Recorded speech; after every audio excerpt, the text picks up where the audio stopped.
여러분, 굿모닝 행동학 진행하는 여러분의 영디 최영입니다. 자, 우리 지방직 대비 대작전, 그쵸? D- 대작전 75일 전입니다. 일주일 동안 잘 따라오고 있는 거 맞으시죠?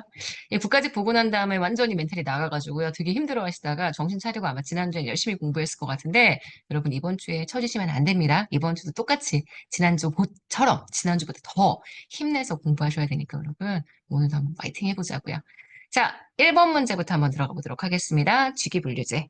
직위분류제에 나오면 항상 머릿속에 뭐가 생각이 나야 되냐면, 공직의 분류 체계, 계급제와 직위분류제. 이렇게 비교해서 봐주셔야 합니다.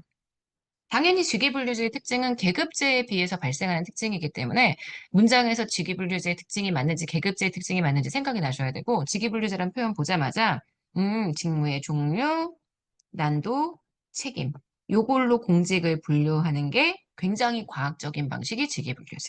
계급제는 신분제를 유지하기 위해 등급별 계급을 설정했었던 그러한 체제. 요게 딱 기억이 나줘야 돼요. 그래서 직위분류제를 만약에 한다. 특정 직무에 대한 능력이나 전문성을 갖춘 사람들을 대상으로 할 수 있고요. 직무급 체계는 동일 직무에 대한 동일 보수입니다. 직위분류제가 가지고 있는 임금 체계고요. 그래서 이거를 우리가 보수의 형평성이라고 표현하기도 했습니다. 이 단어는 기억하시죠? 3번 개방형 인사제도를 기반으로 운영이 됩니다. 맞습니다. 공직 내부 수평적 인사이동을 했을 때 사람을 직무에 따라서 뽑기 때문에 다른 직무로는 움직이기가 쉽지 않다고 했습니다. 그래서 인사 배치에 유연성과 신축성이 부족하죠. 다 맞는데 여기가 틀린 거죠. 여기. 이게 지금 계급제의 특징이니까요. 그래서 3번 이거 틀린 선지가 되고요. 자, 4번입니다. 조직 개편이나 직무의 불필요성 등으로 직무가 없어졌습니다. 이걸 제가 뭐라고 했냐면 폐직이라고 했어요. 폐직되면 퇴직됩니다. 자, 그래서 지금 보시는 1번 문제의 정답이 되는 건 3번입니다.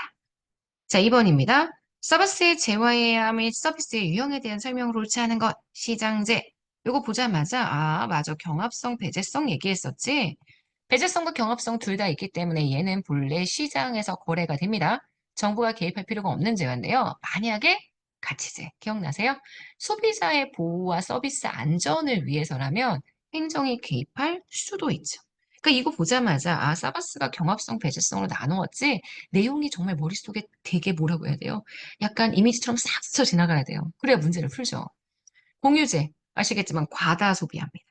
그리고 공급 비용이 이 공급에서 발생하는 공유제의 공급에서 발생하는 비용을 내가 지불하지 않아요. 그래서 비용을 남에게 귀착시킬 수 있습니다. 그러니까 사람들이 내가 직접 비용을 부담하지 않아도 된다는 생각 때문에 과다하게 소비하게 되는 문제가 발생하는 거죠. 그러니까 사실 이런 표현들이 여러분이 잘 안 봤을 거란 말이에요. 기출문제 보기 전에는. 그러니까 과다 소비에 대한 내용을 어떻게 연결시킬 것인지 그걸 항상 생각해야 되고, 만약에 자신이 없잖아. 그러면 세무하고 다른 선지로 넘어가. 요금제는 X의 비율이 뭔데? 독점으로 인해서 너무 과다하게 생산하는 것, 요게 X의 비효율이죠. 그래서 효율적인 생산을 좀 달성하지 못하는 거란 말이에요. 근데 요금제가 발생하는 이유는 기억나시나요? 오히려 얘는요, 자연 독점. 자연 독점이 발생하기 때문에 시장 실패로 정부가 개입하는 거예요. 그래서 갑자기 문제를 볼 때, 헐, 이게 무슨 말이야? 그러면 지금 보시는 이 요금제가 정부 실패인지 시장 실패인지 그걸 봐주셔야 하거든요. 자, 그래서 여기. 예, 틀렸습니다. 제가 지금 빨간색으로 본 여기 틀렸어요. 자, 집합체는 비용 부담에 따라 서비스를 차별하거나 서비스 혜택을 차별화시키거나 배제할 수 없기 때문에 무임승차의 문제를 발생시킬 수 있습니다. 그래서 문제에서 옳지 않은 선지는 3번. 그러니까 이런 거 볼 때 속도도 되게 중요해요. 꽤 어려운 문제거든요. 내가 사바스의 경합성, 배제성을 잘 외우고 있다고 하더라도. 그러니까 사바스의 경합성, 배제성 보실 때에는 뭐 말씀드렸지만 요거는 기회복하면서도 제가 얘기를 했던 건데, 시장제, 공유제, 요금제, 집합체 그 표로 만들어서 경합성이 있다 없다, 배제성이 있다 없다. 이거 쓸데없는 거 외우지 말고 여러분들이 이 경합성, 배제성, 각각 재화의 특징들을 이미 잘 파악하고 있는지 이거 보셔야 합니다.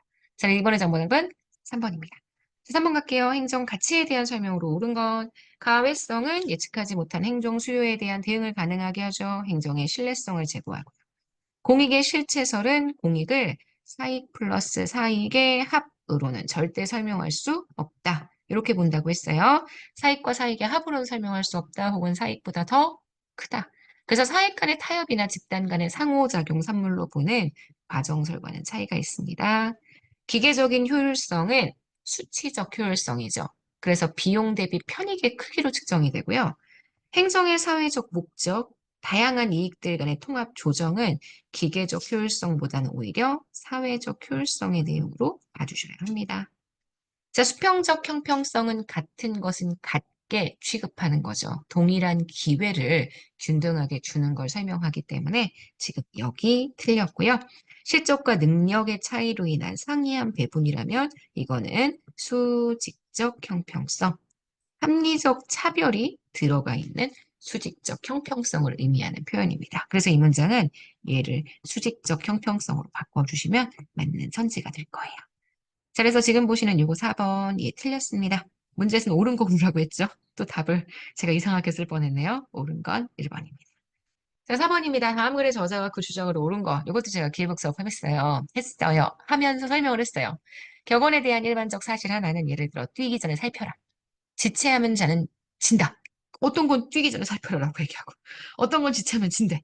상호 모순적인 경우가 많다는 거죠. 이런 격언은 그래서 과학적 연구의 결과물이 아니기 때문에 이런 격언의 지정적인 측면을 강조했던 학자. 네, 바로 사이먼입니다. 그래서 이러한 사이먼에 관련된 내용으로 지금 주장을 보시게 되면 뭐 윌슨, 행정의 탈정치로 자유로운 행정 영역 확립하고자 했던 것 같고요. 애플비, 정치와 행정의 관계를 구분하는 건 불가하다. 정치행정 이론론학자죠. 분노, 정치는 국가 의지 표명이고 행정은 국가 의지의 집행. 그래서 정치와 행정을 분리해야 한다라고 주장했습니다. 사이먼, 사실과 가치를 구분해서 사실만을 다루는 과학으로서의 행정을 주장하죠. 정답은 4번입니다.